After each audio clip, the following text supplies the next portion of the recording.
viewers, this is quite a story. This is a story of a game that shouldn't exist, that started as something that shouldn't work, by a person who has never designed a game before, and yet here it is, working, doing very well, and it's actually a really decent game. Randall, it's so good to see Roadhog, which has changed names since I first played it 3 years ago.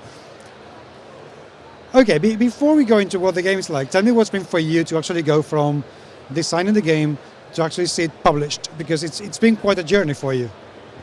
Well, it's only been 10 years, Paco, so I feel it went like that. But the first 7 years were me picking it up and putting it down. It's really when I met the filmmaker, Doug Morris, and he said, well, he met me, and he said, all right, I'll take some shots of you in Gen Con.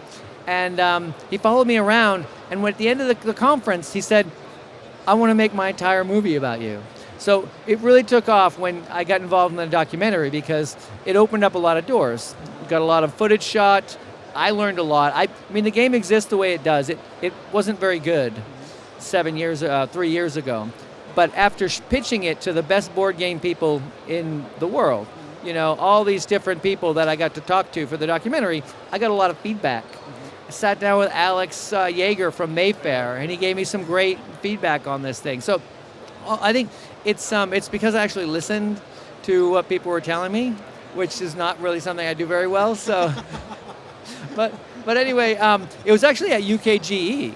You know, my favorite conference, by the way. I love the Brits. I love how we got treated. I had a great time. It was at that conference that I fixed the flaws that were holding the game back.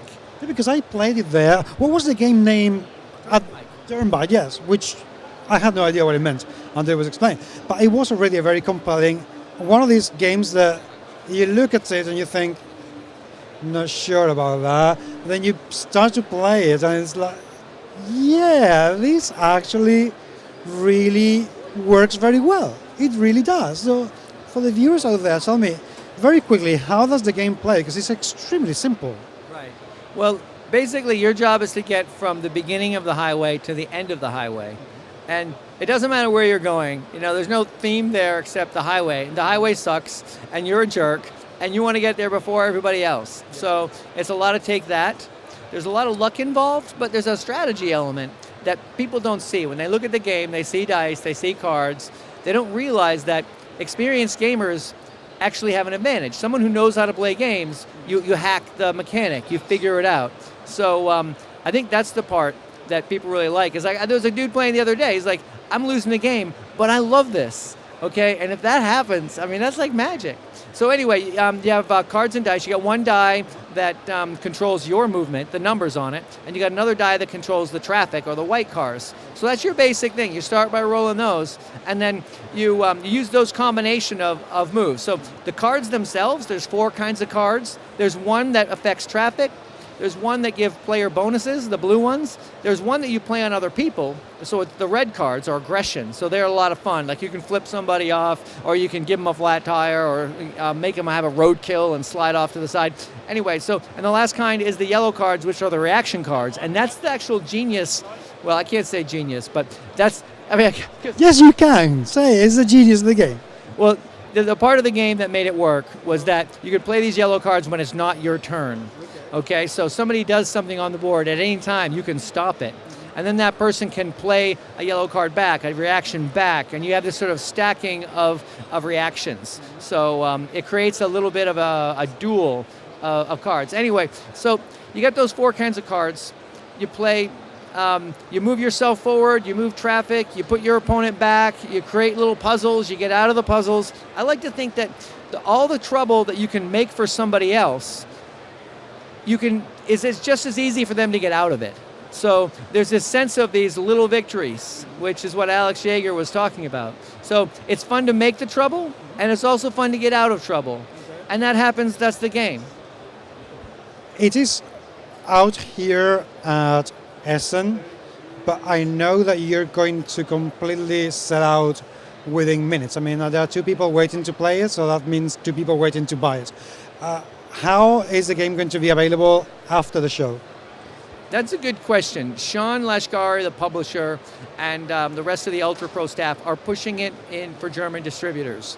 So a couple of people have taken it home, and the job is to get this into bigger outlets. You know, we want to get this into a Barnes & Noble. We want to get it into a Target. Exactly. And there's also some vendors here in this country that we want to get it. We want to get it to the German market, because if the Germans love it, then I have all these people asking me, do you have a German version of it?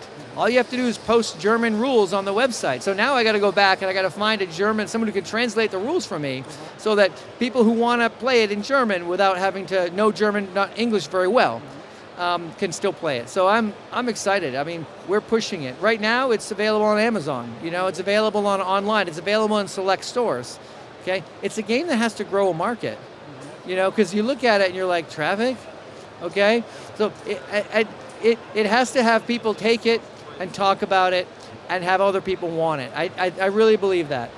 And I really hope that people will take a very, very serious look at the game, because just for the story behind it and the fact that it's a very compelling, very good game, this thing should do extremely well. So Randall, congratulations. So good to see you, and to see you so well and doing so fantastically well. I can wait for more. I hope this really, really, really works very well. Thanks, Paco, for this opportunity. And I will be remiss if I did not say, this really is the next great American game, people. Okay? And all the people that said this was a dumb idea, you can, you can play my game and buy it retail.